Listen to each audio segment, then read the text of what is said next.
آج معاشرہ ایک دوسرے کو برداشت نہیں کر پا رہا، بھائی بھائی کا دشمن ہے، اور خاص طور پہ ازدواجی زندگی جس فقدان کا شکار ہے اس کی وجہ کیا ہے؟ قرآن نہیں ہے، قرآن کی تعلیمات نہیں ہے۔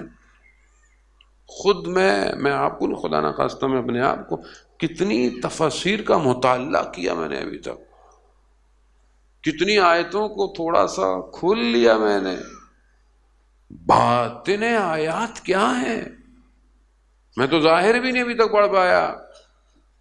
بہت تھوڑے سے لوگ قرآن کو پڑھتے ہیں، ماشاء اللہ مجھے خوشی ہوتی ہے بعض اوقات کہ مولانا صاحب نے ایک دفعہ ترجمے کے ساتھ پڑھا ہے، شوق پیدا ہوتا ہے، پھر تفسیر کی طرف جاتا ہے۔ عزیزان محترم، یہ جو ہم جس چیز کے پیچھے بھاگ رہے ہیں، میں یہ نہیں کہہ رہا کہ آپ کام نہیں کریں، جاب نہیں کریں، پڑھائی نہیں کریں، کتابیں نہ پڑھیں، ناول نہ پڑھیں، ہاں پڑھیں، لیکن یہ ساری چیزیں یہیں رہ جائیں گی۔ قرآن کہاں ہے زندگی میں؟ اس گھر میں قرآن نظر آتا ہے، اس گھر کی عبادت میں، اس گھر کے اخلاق میں، اس گھر کے برتاؤ میں۔ وہ جانے محترم چند دن ہمیں یہی تو سمجھنا ہے کہ یہ گھر کوالٹیز کیا ہیں۔ شخص جو ہے وہ نیا نیا مسلمان ہوتا ہے، مسجد نبوی آتا ہے اور آ کر تقاضا کرتا ہے۔ حضرت سلمان فارسی رضی اللہ تعالیٰ عنہ گئے جاتے ہیں لوگوں سے، بہرحال حالات مدینہ کے کوئی بہت اچھے نہیں ہیں، فائنینشل خود نہیں کوئی دے پاتا۔ جیسے ہی اس گھر پہ آتے ہیں، بیوی کہتی ہیں سلمان سے، سلمان 3 دن سے بچوں نے کچھ کھایا نہیں ہے، سختی کا عالم ہے، مگر کیونکہ خیر دروازے پہ آ جائے تو اسے پلٹانا نہیں چاہیے۔ اپنا لباس دیتی ہیں، جاؤ اسے کہیں قرض رکھوا کر کچھ لے لو، کھجور، اور اس کو دے دو۔ گھر ایسا ہے کیا؟ ہمارے گھروں میں اللہ کی راہ میں دینے کی تربیت ہے؟ کیا میں اپنے گھر میں تربیت کر رہا ہوں اپنے بچے کی ایسی کہ کل کو اگر وہ معاشرے میں دیکھے کہ کہیں ضرورت ہے وہاں وہ دے؟ یا میں اپنے بچے کو بھی مادہ پرست بنا رہا ہوں؟ ایجوکیشن سسٹم تو ایسے ہی ہے، یہ پڑھ لو وہ پڑھ لو، اچھے نمبر لے آؤ، یونیورسٹی میں چلے جاؤ، ڈگری لے لو، ڈگری کے بعد نوکری کرو، نوکری کے بعد یہ لو وہ لو یہ لو وہ، ختم داستان۔ یہاں گھر کیا تعلیم دے رہا ہے؟ اب اخلاق تربیت باتوں سے نہیں ہے، اعمال سے ظاہر ہوتی ہے۔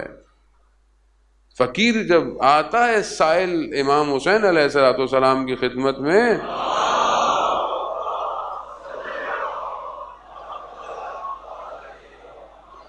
امام کی خدمت میں سائل آتا ہے، امام دے سکتے ہیں، دیتے ہیں، کہتے ہیں نہیں پہلے میرے بھائی بڑے بھائی کے پاس جاؤ۔ جب بڑے بھائی کے پاس جاتا ہے، کہا کتنے دیے؟ کہا 50 دینار۔ تو پھر 49 دینار۔ کیوں؟ بھائی کے احترام میں۔ یہاں بھائی بھائی سے مقابلے میں، بہن بہن سے مقابلے میں، ایک گھر برابر والے کے مقابلے میں چل رہا ہے۔ انہوں نے یہ مجلس رکھی تھی، انہوں نے اس کی قربانی دی تھی، ہم اس کی قربانی دیں۔ معاشرہ اسلامی تربیت میں نہیں ہے۔ یہاں بیٹی ایک اکلوتی بیٹی رسول کی، کائنات ان کے آگے، مختلف الملائکہ، ملائکہ کی آمد و رفت ان کے آگے، رسول حبیب کبریا ہیں، یعنی معراج میں حضرت جبرائیل آگے نہیں جا رہے کہ میں آگے جاؤں گا پر جل جائیں گے، وہ تنہائی، وہ خلوت، وہ ملاقات اپنے رب کے ساتھ، اس ایک نبی کی ایک بیٹی کیا لے کر گھر آئی ہے؟ کیا نیا لباس دیا رسول خدا نے بیٹی کو؟ اپنی ازدواج کی موقع پر اپنا نیا لباس سائل کو دے دیا۔ ایسا مطلب یہ چیزیں پریکٹیکل ہیں. جب رسول خدا نے پوچھا بیٹی نیا لباس کیوں دیا؟ پرانا دے دیتی، پرانا دے دیتی. کہا بابا میں بھی تو آپ سے سیکھا ہے، آپ جب اپنے تن کا لباس اتار کر فقیر کو دے سکتے ہیں. یا رسول اللہ، یہ کہاں جا رہا ہے گھر؟ کس کو راضی کرنا چاہتا ہے؟ وہ رضا کہ جس کے لیے پوری کائنات خلق ہے. میرا گھر اس رضا پہ ہے کہ نہیں ہے؟ میں اپنی بیٹی کو کیا بھیج دیں، میں اس کی تربیت کیا کر رہا ہوں؟ کیا میں اس کی تربیت کر رہا ہوں کہ وہ گھر سے کیسے جائے، کیا لے کے جائے؟ یہ دینا منع نہیں ہے، منع کوئی نہیں کر رہا آپ اپنی بیٹی کو نہ دیں یا آپ نہ، لیکن اصل کیا دینا ہے اس کو؟ کیا وہ اصل جو اس کے باطن کی تربیت ہے وہ میں دے رہا ہوں بیٹی کو؟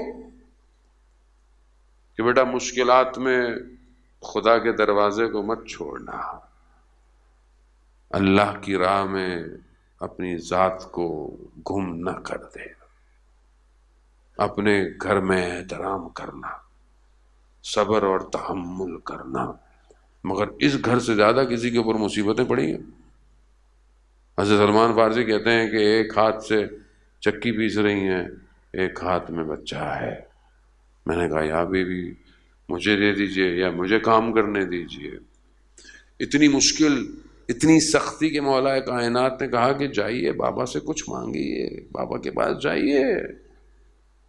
جاتی ہیں کہ مجھے کچھ دے دیں، میرے کاموں کی کوئی مدد کرے، کوئی کام کرنے کے لیے. رسول خدا کیا کہتے ہیں کہ بیٹا میرے پاس ابھی ایسی ظاہری توان، یہ حقیقت ہے. اس زمانے میں مشکلات تھیں عزیزان محترم، مگر بیٹی میں تمہیں ایک ایسا تحفہ دوں گا جو قیامت تک کے لیے تمہیں فائدہ دے گا. کیا دیا؟ تسبیح. 34 دفعہ اللہ اکبر پڑھو، 33 دفعہ الحمدللہ پڑھو، 33 دفعہ سبحان اللہ پڑھو. یہ تسبیح، کوئی تسبیح کیسے فائدہ دے گی؟ امام جعفر صادق علیہ الصلوۃ والسلام اللہ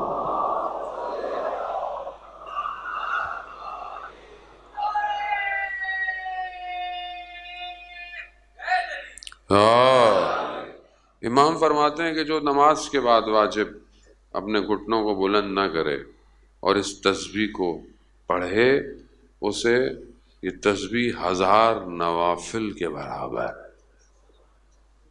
1000 نوافل میرے نہیں، امام کے. عزیزان محترم یہ تسبیح راز کشا ہے. ہم تفکر کے ساتھ اس تسبیح کو نہیں پڑھتے. اللہ اکبر کیوں ہے؟ کیوں پہلے اس کی کبریائی کا ذکر کیا جا رہا؟ خب یہ تکبیر آسان نہیں ہے. کوئی وجود سے کہنا ہے کہ وہ سب سے بڑا ہے. جب وہ سب سے بڑا ہے تو پھر اس سے بڑی کوئی اور چیز نہیں ہے. جب اس سے بڑی کوئی اور چیز نہیں ہے تو پھر باقی سے گھبرانا کیسا؟ وارے تو نا انسان اپنے وجود کے